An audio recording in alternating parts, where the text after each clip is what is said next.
Good morning and welcome to the discussion of the editorial. Let us start with the discussion with the difficult words first. So आज के editorial का पहला difficult word है status quo.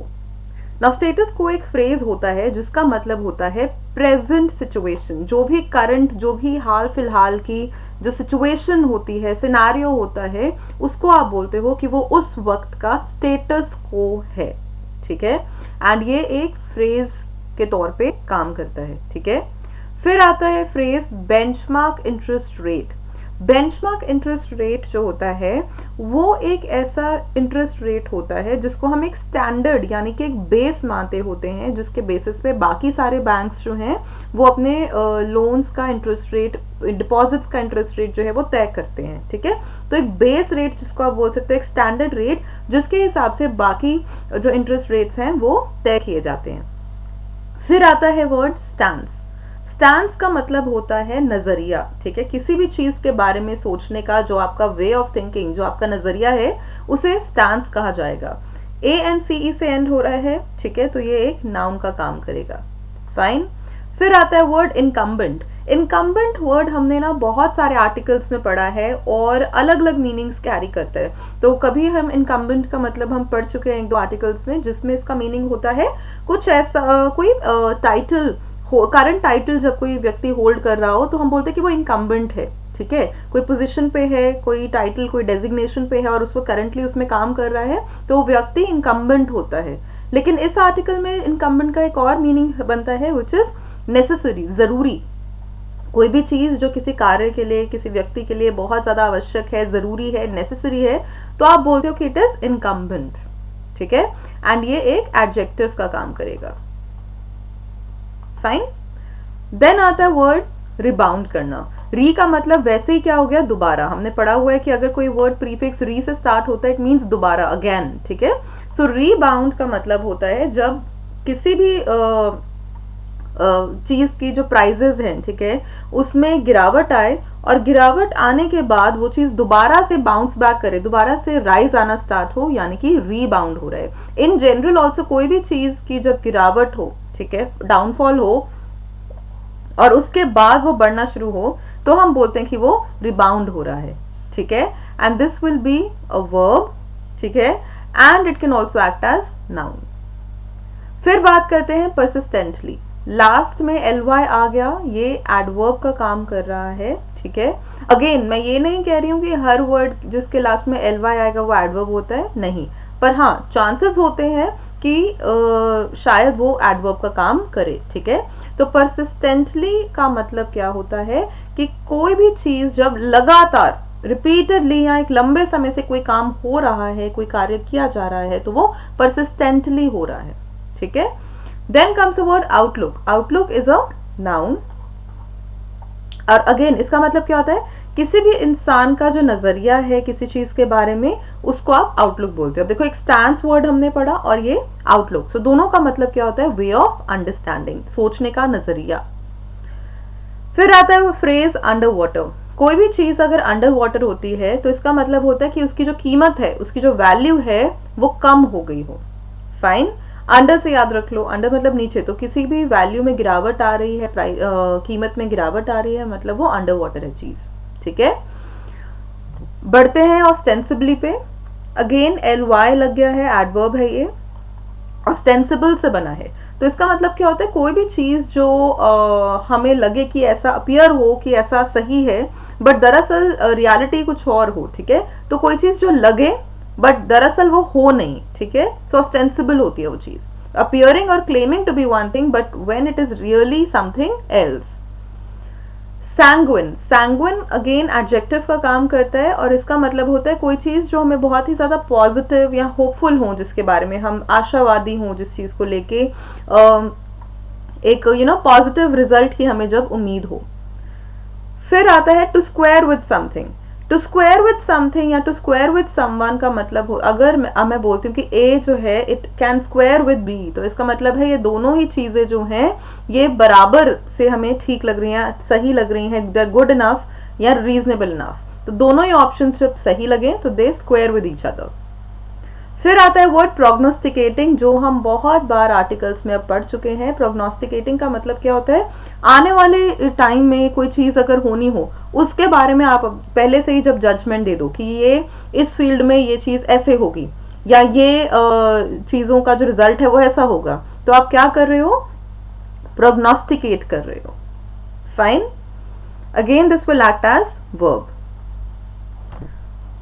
हाँ जी, start करते हैं article. Tenuous tag on RBI holding interest rates. तो यहीं पे राइटर ने टाइटल बहुत क्लियर दिया हुआ है, काफी हमें आइडिया हो जाता है that we be talking about RBI, और आरबीआई का जो इंटरेस्ट रेट्स हैं, ठीक है, उसके रिगार्डिंग ये आर्टिकल होने वाला है। Friday's decision by the Monetary Policy Committee (MPC) of the Reserve Bank of India to maintain status quo on benchmark interest rates and continue with an accommodative policy stance for as long as necessary has been widely welcomed as being pro growth. So अभी Friday को MPC जो है reserve bank of India की, उन्होंने एक decision लिया था कि जो बेंचमार्क इंटरेस्ट रेट्स हैं, ठीक है, जो अभी प्रेजेंट हैं बेंचमार्क इंटरेस्ट रेट, स्टेटस को का मतलब वही हो गया ना, तो उसे मेंटेन किया जाएगा, उसमें कोई बदलाव नहीं किए जाएंगे, और जो भी उनकी पॉलिसी का नजरिया रहने वाला है वो अकोमोडेटिव होने वाला है, जितना देर तक रह सके, एज लॉन्ग एज नेसेसरी, जितनी रिक्वायरमेंट है उस समय तक रखा जाएगा इसको।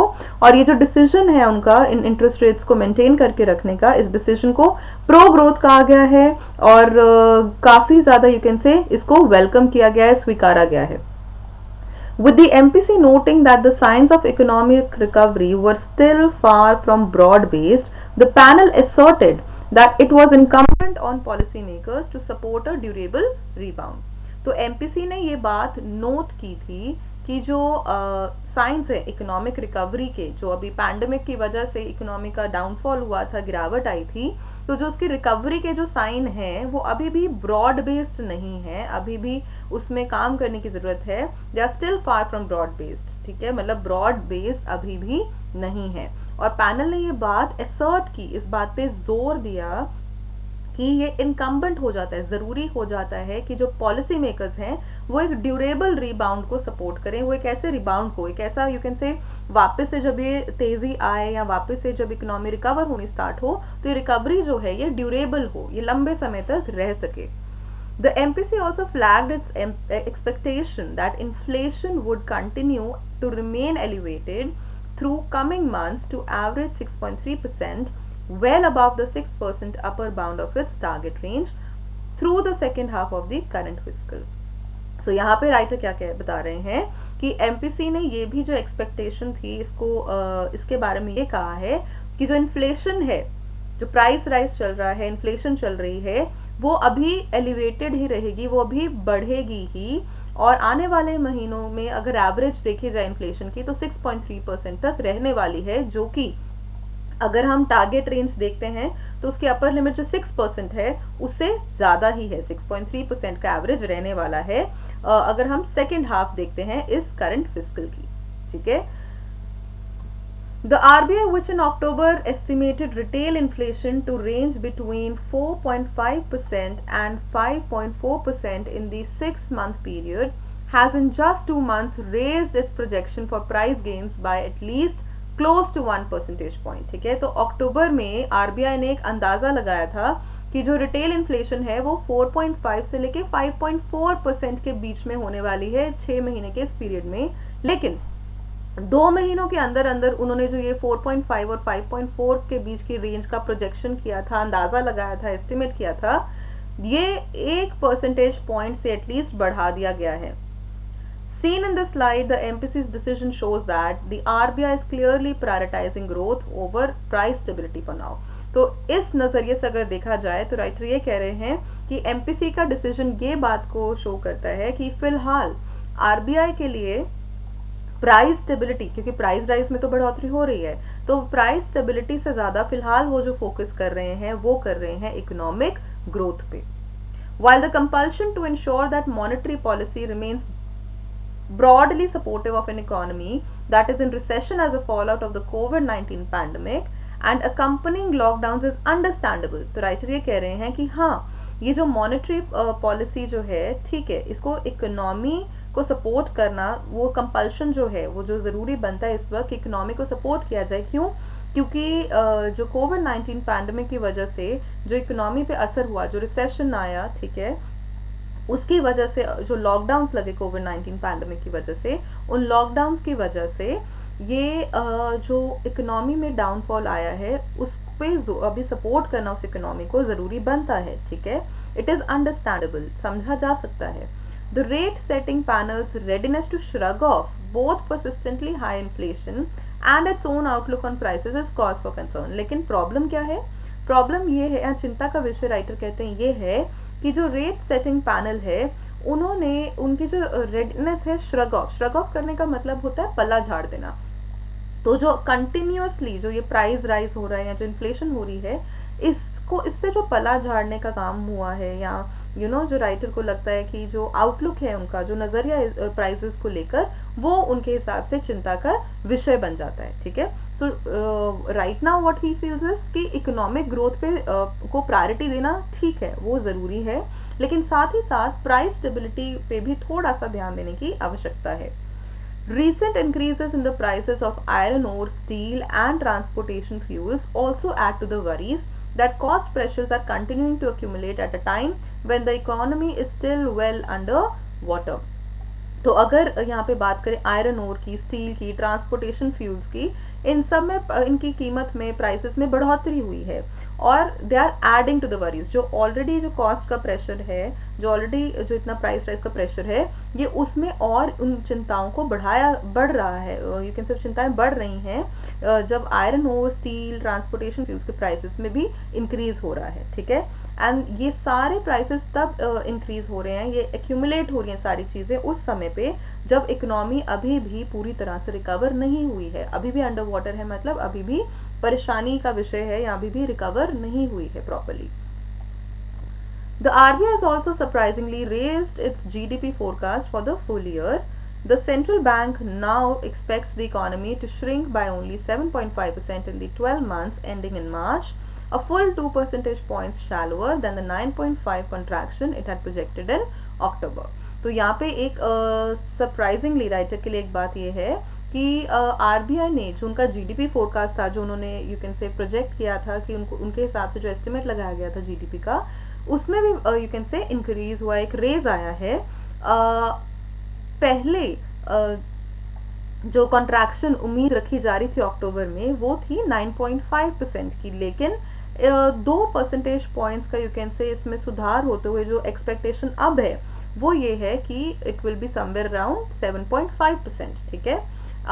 एंडिंग स्पेशली अगर हम देखते हैं टिल एंडिंग इन मार्च। तो इस सेंटेंस का मीनिंग क्या हुआ? The central bank now, central bank जो है वो एक्सपेक्ट करते हैं कि इकोनॉमी की श्रिंकेज जो है वो 12 महीनों में, मार्च तक अगर हम देखते हैं तो 12 महीनों में जो श्रिंकेज है वो 7.5% तक होगी, और ये 2 परसेंटेज पॉइंट्स का जो फर्क है ये रहने वाला है अगर हम कंपेयर करते हैं अक्टूबर की एक्सपेक्टेशन जो थी उनकी, जो की थी तकरीबन 9.5%। The forecast is predicted on a return to growth of 0.1% in Q3 and 0.7% in Q4। तो जो ग्रोथ हुई है, ठीक है, दो अलग अलग क्वार्टर्स में, उसके बारे में यहाँ पे राइटर बता रहे हैं जिस बेसिस पे ये फोरकास्ट जो है ये किया गया है। It is this ostensibly sanguine outlook on the economy that is hard to square with the RBI's stand according primacy to growth over stability, price stability। तो ये जो आउटलुक है, ये जो नजरिया है, या जो ये जो एक्सपेक्टेशन है, राइटर कह रही है ostensibly sanguine है, मतलब ये पॉजिटिव है, पर जो पॉजिटिविटी एक्सपेक्ट की जा रही है शायद ये उतनी भी पॉजिटिव एक चीज ना हो according to the writer. And वो ये कहते हैं कि फिलहाल जो आरबीआई का स्टैंड है, जो उनका जो यू कैन से नजरिया है, उसमें वो ग्रोथ को ज्यादा प्रीमेसी, ज्यादा इंपॉर्टेंस दे रहे हैं as compare to price stability, ठीक है, कि प्राइस स्टेबिलिटी जो है वो अभी भी नहीं हुई है, इन्फ्लेशन अभी भी हो रहा है, लेकिन जो स्टेबिलिटी, जो इंपॉर्टेंस दी जा रही है वो दी जा रही है ग्रोथ पे। With the central bank prognosticating that save some possible continued softening in the prices of cereals and transient easing of vegetable costs through the winter, other food prices would persistently remain at elevated levels, the MPC's policy approach is clearly fraught with risk. तो यहाँ पे again writer क्या कह रहे हैं, save some possible continued softening in prices of cereals की बात करें, इसका मतलब सेव सम का मतलब होता है उसके अलावा। तो आरबीआई ने प्रोग्नोस्टिकेट किया है, प्रोग्नोस्टिकेट करने का मतलब क्या होता है, फ्यूचर के बारे में अपना जजमेंट देना है ना, या फ्यूचर के बारे में अंदाजा लगाना, तो यहाँ जजमेंट देना। तो वो ये कह रहे हैं कि कुछ सीरियल्स के प्राइसेस कम हो सकते हैं, और ट्रांजिएंट, ट्रांजिएंट का मतलब होता है टेम्पररी, टेम्पररी बेसिस पे सर्दियों में कुछ वेजिटेबल्स के प्राइसेस जो हैं वो ईज हो सकते हैं, वो कम हो सकते हैं। लेकिन इसके अलावा अगर हम बाकी फूड प्राइसेस देखते हैं तो वो एलिवेटेड लेवल्स पे परसिस्टेंटली रहेंगे, मतलब कि उनके प्राइसेस में इजाफा रहेगा, इंक्रीज रहेगा। और एमपीसी की जो ये पॉलिसी अप्रोच है, ठीक है, कि जिसमें प्राइस स्टेबिलिटी से ज़्यादा ग्रोथ पे इंपॉर्टेंस दिया जा रहा है, तो राइटर के अनुसार ये फ्रॉट विद रिस्क है, मतलब इसमें काफ़ी ज़्यादा मात्रा में रिस्क रहेगा। By laying the onus on supply disruptions, profiteering and taxes for the inflation spiral, the RBI is abdicating its primary mandate. तो जो ओनस है, जो दारोमदार है, वो सप्लाई डिस्ट्रीब्यूशन पे, प्रॉफिट मेकिंग में और टैक्सेस की अगर हम बात करते हैं तो उस पे ओनस डालने से या उस पे दारोमदार जो है वो डालने से आरबीआई क्या कर रहा है, अकॉर्डिंग टू राइटर वो एब्डिकेट कर रहे हैं। एब्डिकेट करने का मतलब होता है अपने रिस्पॉन्सिबिलिटीज को त्याग देना, ठीक है। एब्डिकेट कर रहे हैं अपने primary mandate, primary you can say एक और रूल को या प्राइमरी काम को जो करना होता है, that is that of price stability, ठीक है। सो अगर हम सम अप करते हैं राइटर के व्यूज को, तो उनके अनुसार यहाँ पे एक जो पॉलिसी की जो अप्रोच है कि इकोनॉमिक ग्रोथ को इम्पोर्टेंस दिया जा रहा है ओवर प्राइस स्टेबिलिटी, वो उनके लिए एक चिंता का विषय है। According to him, yes, economic growth पे काम करना ज़रूरी है, आवश्यक है, लेकिन साथ ही साथ जो प्राइस स्टेबिलिटी है उसको भी थोड़ा कंसिडर किया जाना चाहिए, ठीक है। एंड अदरवाइज अगर हम सिर्फ ग्रोथ पे ध्यान देते हैं, प्राइस स्टेबिलिटी पे ध्यान नहीं देते हैं, तो ये जो अप्रोच होगी according to the writer, this is fraught with risk, ठीक है, इसमें कुछ रिस्क रहेंगे, fine. And one more thing that the writer says is कि this is also the primary mandate, price stability जो है वो एक ज़रूरी, यू कैन से एक मैंडेट जो है वो होता है, fine. So will continue from here and hopefully article आपको क्लियर हो गया होगा। कुछ न्यू वर्ड्स हैं इसमें जो आप एक बार गो थ्रू करेंगे, एंड होपफुली आपको ये जो आर्टिकल है ये क्लियर हो गया होगा। Thank you.